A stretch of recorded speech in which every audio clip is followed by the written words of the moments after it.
자, 우리가 이 날씬함에 대한 집착으로 망가진 사례들을 종종 듣곤 하는데요. 이창용 도슨트가 오늘도 이 관련된 이야기 준비하셨죠? 네, 그렇습니다. 예술 작품을 들여다보면 그 시대별로 추구하는 아름다움이 다르다라는 것을 느껴볼 수가 있거든요. 19세기 시대에 접어들게 되면 바짝 말라있는 마름의 미학이 세상의 중심에 서는 시대가 찾아오게 됩니다. 지금부터 한 인물에 대해서 이야기를 나눠볼까 하는데요. 엘리자베트 황후라고 부르기도 하고요. 그녀의 유아기 시절 때, 어렸을 때의 별명이 시시였어요. 일단 딱 보시면 외모가 어때 보여요? 아름답네요. 굉장히 아름답죠. 근데 너무 하얀 거 아닌가요? 지금 흑백 사진인데도 되게 지금 현재뿐만 아니라 그때 당시에도 역사상 가장 아름다운 황후로 명성이 자자했던 사람이었었거든요. 일단 성격 자체가 굉장히 자유분방한 분이었어요. 그렇게 평생을 살아왔던 여인이 하루아침에 유럽 대제국의 황후의 자리에 탁 들어가다 보니까 이 궁정 생활 자체가 자신에게는 감옥과도 같았다라고 해요. 더군다나 근데 아들이 조금 늦게 태어나요. 또 시어머니가 아들 사랑이 또 워낙 유명하신 분이다 보니 얼굴 예쁜 며느리가 들어왔는데 자기 말도 잘 안 듣고 거기에 아들도 못 낳고 그리고 자꾸 궁전 밖으로 나가려고 하니 이게 좀 갈등이 심했었던 것 같아요. 그런데 그나마 다행스러웠던 건 유일하게 이 오스트리아 제국에서 그녀를 열렬히 사랑해주는 사람들이 있었으니 그 사람들은 바로 국민들이었습니다. 이 국민들의 사랑을 너무나도 많이 받으시는 분이다 보니 이분이 어느 순간 집착을 하기 시작하는 게 생기기 시작합니다. 그 중에서도 그녀가 가장 집착했던 것은 바로 마름모. 저거 목 아니에요, 목? 내장이 어디 들어가 있는 거야? 극단적으로 이렇게 허리가 조여져 있는 것을 확인하실 수가 있어요. 추정컨대 이 시시 황후의 허리 라인은 한 16인치에서 20인치 정도 됐던 것을 추정을 하고 있습니다. 자연적으로 이 16인치는 말이 안 돼요. 그래서 추정컨대 아마도 한 20인치 정도를 유지를 했을 거고 이 여인의 허리 라인을 잡아주는 그 유명한 그렇죠. 코르셋을 좀 즐겨 하셨던 것 같아요. 그래서 코르셋으로 20인치의 허리를 16인치로 만들어서 평생을 생활했던 것이 아닌가라고 추정을 합니다. 그러던 어느 날 1898년 이 제노바 스위스를 여행을 하던 중에 사건을 맞이하게 되는데요. 이분이 시중도 많이 데리고 다니지 않으셨어요. 그냥 딱 한 사람 정도 이렇게 비서 한 분 정도 옆에 끼고 여행을 다니시다 보니까 보디가드조차도 없었던 거예요. 그렇게 길거리를 산책을 하다가 한 남성과 부딪히게 되는데 이 남자가 아나키스트입니다. 무정부주의자. 두 사람이 처음 길에서 이렇게 우연히 딱 부딪혔을 때에는 시시왕후는 평생 모든 사람들에게 사랑을 받아왔던 사람이잖아요. 그러니까 의심을 하지 않았던 거예요. 아, 그냥 길거리 지나가다가 부딪힌 거겠지. 그런데 한 100m쯤 걸어가다 배에 딱 탑승을 하자마자 그녀가 픽 하고 쓰러져 버립니다. 깜짝 놀란 시녀가 그녀의 옷을 딱 벗겨서 봤더니 피가 고여있는 이 루케니가 심장에 칼을 찔러버렸고 그런데 문제가 뭐냐면 몰랐던 거예요. 그녀가 코르셋을 입고 있었잖아요. 너무나도 몸을 이렇게 심하게 압박하고 있다 보니까 칼이 찔려 있었음에도 불구하고 그 고통을 느끼지 못했던 겁니다. 그렇게 허망하게 목숨을 잃어버린 이유가 바로 이 코르셋 때문이다라고 이야기를 하죠.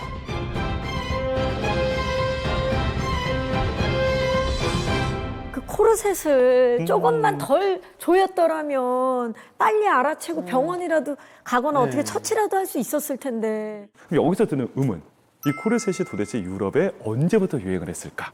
그 몇백 년 되지 않았을까 싶은데.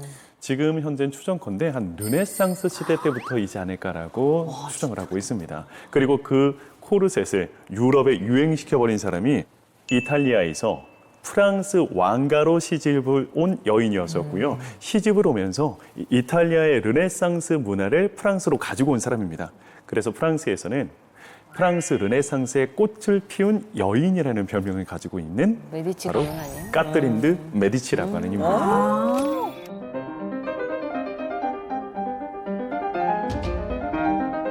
까트린드 메디치가 안타까운 것 중에 하나가 메디치 가면 사람들이 하나같이 추남추녀로 좀 유명합니다. 이 카트린 데 메디치도 그렇게 외모가 특출나지는 않았다라고 이야기를 해요. 그런데 그녀가 자랑할 수 있는 게 딱 한 가지가 있었으니 바로 몸매였습니다.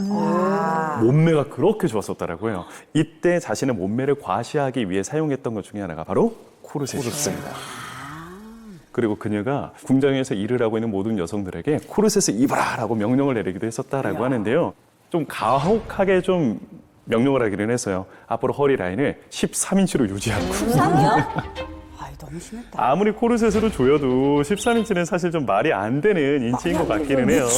유치원 때도 그때는 안 나왔을 것 같은데. 네, 제가. 그래서 아마 그거 그냥 23도 얇은데. 이상적인 거고 아마 한 16인치에서 20인치 사이 정도로 유지하지 않았을까. 사진을 한번 보시면은요, 재미난 것들을 많이 좀 만나보실 수가 있어요. 르네상스 시대까지만 하더라도 밀로의 비너스의 조각상을 보시면은요, 굉장히 탄탄하고 허리 라인도 지금처럼 이렇게 오히려 얇지 않다는 걸 확인해 볼 수가 있어요. 그런데 이즈음부터 코르셋이 귀족 사회에 알려지기 시작하면서부터 이상적인 신체 형태가 바뀌어버린 겁니다. 자, 그러다 보니까 자연스럽게 이 코르셋이 매혹적으로 보이잖아요. 16세기 이후로 19세기까지 이 코르셋이 유행을 하면서 이런 장면을 낳게 되는 겁니다. 한번 보시죠. 지금 보고 계시는 작품은 피에트로 롱기의 실신이라고 하는 작품이에요. 카드놀이를 하다가 이게 너무 조이니까 숨조차도 제대로 쉴 수 없는 그런 지경에 이르다 과호흡이 온 보니 거군요. 그렇죠. 과호흡이 와서 상의가 좀 벗겨져 있어요. 그리고 숨쉬라고. 코르셋이 지금 이렇게 헐렁하게 드러나 있는 것도 확인해 보실 수가 있습니다. 아마도 숨을 쉬지 못하고 쓰러지니까 급하게 깜짝 놀라 지금 시녀들이 그녀의 옷을 벗겨서 코르셋을 풀어서 지금 휴식을 취하고 있는 장면이 아닐까라고 추정해 볼 수가 있습니다. 그런데 이렇게 불편한 코르셋이었음에도 불구하고 코르셋은 여성들에게 절대 없어서는 안 되는 옷이었거든요. 그래서 19세기 말경에 이르게 되잖아요. 그냥 모든 유럽 여성들은 전부 다 코르셋을 착용하고 있었다라고 생각하시면 돼요.